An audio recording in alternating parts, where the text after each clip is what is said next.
வணக்கம். ஆ, கோயில் இல்லா ஊரில் குடியிருக்க வேண்டாம், ஆலயம் தொழுவது சாலவும் நன்று அப்படிலாம் ஒரு பழமொழிகள்லாம் பழங்காலத்தில் சொல்லியிருக்காங்க முன்னோர்கள். முன்னோருடைய வார்த்தைகள் பார்த்தீங்கன்னா எப்போதுமே வந்து பொய்ச்சது கிடையாது. ஒவ்வொரு விஷயத்துலையும் பார்த்தீங்கன்னா அது வந்து பொய்க்கக்கூடிய வார்த்தைகளாக இருக்காது. கண்டிப்பாக ரியல் லைஃப்பில் ரீகால் பண்ணக்கூடிய விஷயமாக தான் இருக்கும். அந்த கோயில் திருவிழா இந்த மாதிரி பண்டிகைகள் ஏற்படுத்துறதே வந்து மக்கள் சந்திப்புக்காக தான். அதாவது உறவுகள் மேம்படுவதற்கும் நட்பு மேம்படுவதற்காண்டி தான் இந்த மாதிரி பண்டிகைகளை வந்து கொண்டாடுறாங்க. அதே மாரி சில அர்த்தங்கள் வந்து எல்லா மதங்கள்லேயும் இருக்கும், இந்து மதங்கள்லேயும் இருக்குது அந்த வகையில். இப்போ அந்த வகையில் பார்க்கும்போது மார்கழி மாதம் யாருக்கு உகந்தது அப்படின்னு பார்த்தீங்கன்னா, மார்கழி மாதம் வந்து வைணவம் சைவம் ரெண்டு பேருக்குமே ஒரு உகந்தமான ஒரு மாதம்னு சொல்லுவேன். ஏன்னா வந்து அரியும் சிவனும் ஒன்று அப்படின்னு சொல்லுவாங்க இல்லையா, அதுமாரி அரிக்கும் சிவனுக்கும் உகந்த மாதம்தான் இந்த மாதம். இரண்டு பேரும் சேர்ந்த உருவமான ஐயப்பனுக்கும் உகந்த மாதம்தான் இது. அதுமாரி அழகன் முருகப்பெருமானுக்கு உகந்த மாதம்தான் இந்த மாதம் அப்படின்னு சொல்லலாம். இப்போ நிறைய இப்படி விஷயங்கள் பக்திகளை மாற்றக்கூடிய ஒரு விஷயமாக தான் இந்த மாதங்கள் வந்து பார்க்கப்படுது. அந்த வகையில் பார்க்கும்போது மார்கழியில் விஷ்ணுவுக்கு பெருமாளுக்கு நீங்கள் வந்து திருப்பாவை என்ன எடுத்துக்கிட்டிங்கன்னா, சிவனுக்கு என்னென்னு பார்த்தீங்கன்னா திருவெம்பாவை, அதாவது மாணிக்கவாசகர் அருளிய திருவெம்பாவை, இங்கே ஆண்டாள் அருளிய திருப்பாவை. திருப்பாவை திருவெம்பாவை ரெண்டுமே வித்தியாசம் இருக்குது நான் சொல்லுவேன். ரெண்டுமே பார்த்திங்கன்னா மத ரீதியான விஷயங்களில் மனிதனை பக்குவப்படுத்தக்கூடிய ஒரு விஷயமாக தான் பார்க்கப்படுது. மார்கழியில் மார்க்கம் சன்மார்க்கம் நிறைய வித மார்க்கம் வந்து மார்க்கம் மனம் இருந்தால் மார்க்கம் உண்டு சொல்லும்போது இருக்கல, அந்த மனம் இருந்தால் மார்க்கம் உண்டு. இந்த மார்க்கம் மீன்ஸ் என்ன?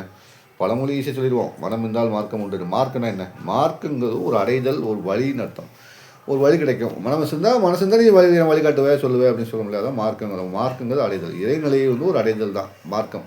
மனம் இருந்தால் மார்க்கம் மாரி நீ இறைவனை நம்பினால், அதாவது நீங்கள் ஒரு ஃப்ரெண்டுகிட்டையோ ஒரு சொந்த பந்தங்கள்கிட்டையோ எந்த அளவுக்கு பாசம் வச்சிருக்கியோ அது வந்து புன்கண்ணீர் பூசல் தருகிற மாதிரி அவங்கள காணாத நேரத்தில் வந்து பார்த்திங்கன்னா கண்ணீராக வந்து வரும். புன்கண்ணீர் பூசல் தரும், அந்த மாதிரி கண்ணீராக வரையும். அதே மாதிரி தான் இறைவனை காணும்போது உனக்கு எப்போ கண்ணீர் வருகிறதோ அப்போது நீ இறைவனை நேசிக்க தொடங்கிவிட்டாய் இந்த அர்த்தம். இறைநிலை அடைந்து விட்டாய் இந்த அர்த்தம். அதாவது மனிதன் மாமனிதனாக ஆகுவது எப்போது அந்த கதை தான் முடியும். இப்படி பல விஷயங்கள் வந்து மார்க்கமாக அது அந்த மார்க்கத்திற்கு வழி தரக்கூடிய மாதம் தான் இந்த மார்கழி. அதாவது மார்க்கத்தை அடையக்கூடிய ஒரு வழியை காட்டக்கூடிய இந்த மார்கழியில் தான் நிறைய விஷயங்கள் நடக்குது. நம்ம ரெண்டுமே பேசலாம், ஹரியும் சிவனையும் பேசலாம். ஏன்னா ஹரியும் சிவனும் வேறு இல்லை, ஹரியும் சிவனும் ஒன்றே, இது அறியாதவங்க மட்டும் சொல்லியிருக்காங்க.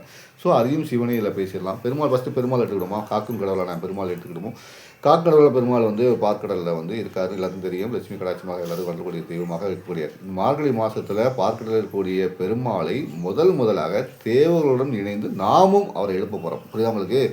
பார்க்கடலில் குடியிருக்கக்கூடிய பெருமாளை அந்த அதிகாலை குளிர் வேளையில் நம்ம குளிச்சுட்டு போய் நீட்டு வாசலில் கோலமிட்டு தேவர்கள் செல்லக்கூடிய அந்த பாதையில் கோலமிட்டு வீட்டை அலங்கு தைக்கும்போது அந்த தேவர்களும் அசதிகளும் வந்து ஆகா இந்த மாதிரி பெருமாள் வரைவதற்கு நம்மை மாதிரியே மனிதர்களும் வந்து வரைவதற்கு தயாராகாங்கன்னு சொல்லிட்டு நம்ம வீட்டுக்கும் வாசம் பண்ணிட்டு போவாங்களாம். அதாவது லட்சுமி கடாட்சம் கிடைக்கும், பெருமாள் கடாட்சம் கிடைக்கும் சொல்லுவாங்க. அதாவது அருள்வாங்க, தெய்வத்துக்குரிய ஒரு அருளக்கூடிய வீடை வந்து கோவிலாக மாற்றக்கூடிய தருணமாக அந்த தேவர்கள் வந்து அருள் வசித்து போவாங்களாம். ஸோ மானசீகமான அந்த காற்று, தூய காற்று, அந்த ஆன்மீக காற்று நம்மளால் படும்போது என்ன ஆகும்னா நம்ம வாழ்க்கையில் பல சுவிச்சங்கள் கிடைக்குங்கிறத அதிகமாக பார்க்கணும். குளத்தில் ஒரு முங்கு போட்டு பாருங்கள், அப்புறம் உங்களுக்கு குழு தெரியாது. ஃபஸ்ட்டு குழு தெரியும், 2 முங்கு போட்டால் 3 முங்கு போட்டால் குழு வராது இல்லையா? அந்த மாதிரி தான் ஒவ்வொரு விஷயங்கள் நடக்கும். அந்த மாதிரி தெய்வ நிலை அடையும் போது மார்கழி மாதத்தில் பெருமாள் கோயிலில் 5 மணிக்கு நீங்கள் பஜனைகள் பாடிக்கிட்டு போகும்போது வந்து பெண்கள் வீட்டு கோலமிட்டு அடங்கிட்டு இருக்கும்போது வந்து லட்சுமி கடாட்சி வந்து கிடைக்கதா சொல்கிறாங்க.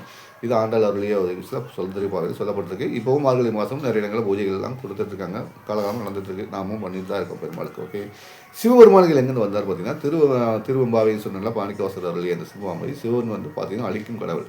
இந்த அழிக்கும் நாளே நிறைய பேர் வந்து சிவன் அழிச்சிருவாரோ அப்படின்னு நினைக்காங்க. சிவன் அழித்தல்ங்கிறது வந்து உங்களை அழிக்கிறது கிடையாது. அழித்தல் மீன்ஸ் உங்கள் மனசில் உள்ள கெட்ட எண்ணங்கள், குரோதம், வன்மம், விரோதம், இதெல்லாம் அழிக்கக்கூடிய தெய்வம் தான் சிவன். ஏன்னா சிவனை வந்து எல்லாத்தையும் கடந்தவர். அவர்கிட்ட போய் நீங்கள் குரோதத்தையோ விரோதத்தையோ காட்ட முடியாது.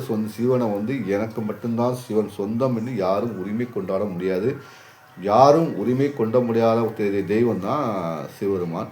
அதை உணர்ந்தாலே போதும். நிறைய பேருக்கு எல்லாம் தெரிஞ்சுக்கணும். நான் பெரியவங்க எல்லாம் நிறைய பேர் பார்த்தீங்கன்னா நான் பெரியவன், நான் அப்படி இருக்கேன், இந்த போஸ்டிங்லாம் சொல்லுவாங்க. அது ஒன்றும் கிடையாது, எல்லாம் மண்ணு தான். ஒரு காலகட்டத்துக்கு மேலே எதுவுமே வந்து நிரந்தரம் கிடையாது. யாரும் எதையும் கொண்டு செல்ல முடியாது. இப்போ புரியுதா உங்களுக்கு? யாரும் எதையும் கொண்டு செல்ல முடியாது. சிவன் கோயிலுக்கு போனீங்கன்னா திருநீரை கூட எட்ட விடான்னு சொல்லுவாங்க. ஏன்னா சிவன் சொத்து குலநாசம், கர்மா, இப்படி நிறைய விஷயங்கள் இருக்குது. ஏன்னா கர்மங்களை கடந்தவர் தான் சிவபெருமான். எல்லாத்தையும் கடந்து கடைசியாக வந்து எந்த ஒரு அவதாரம் எடுத்தாலும் கடைசி முடியுது பார்த்திங்கன்னா சிவபெருமான் தான் முடியும். சிவன் மட்டும்தான் அழிவில்லா தெய்வம். அவர் மலையாக இருப்பார், நெருப்பு செல்லமாக இருப்பார், தண்ணியாக பஞ்சபூதங்கள் நாயகனாக இருப்பார். நம்ம வாழ்வதற்கு இதெல்லாம் தேவையான விஷயங்கள் பஞ்சபூதங்கள் தான். நீர், நெருப்பு, களம், நிலம் எல்லாமே வந்து பார்த்திங்கன்னா வந்து சிவனின் அங்கம் தான். நீ சிவனை வானமாகவும் பார்க்கலாம், மலையாகவும் பார்க்கலாம், நெருப்பாகவும் பார்க்கலாம், வாயுவாக பார்க்கலாம். எல்லா வடிவிலும் காட்சி தருவது யாருன்னா சிவருமான். அதனால் சிவருமான் வந்து உருவம் கிடையாது. நீங்கள் எந்த உருவத்தில் வணங்கினாலும் கண்டிப்பாக சிவருமான் உங்களுக்கு வந்து அருள் புரிவாருங்கிறது தான் திருவெம்பாவையில் வந்து சொல்லக்கூடிய விஷயமா வந்து பார்க்கப்படுது.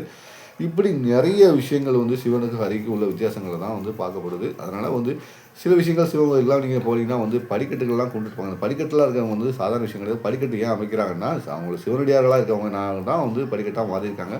ஸோ இப்போ சிவன் கோயில் நுழைஞ்சவனையும் அது படிக்கட்டை தொட்டு கும்பிட்டுட்டு தாண்டிட்டு போங்க, மிதிச்சுட்டு போகாதீங்க. இப்படி நிறைய விஷயங்கள் வந்து சொல்லப்படுது.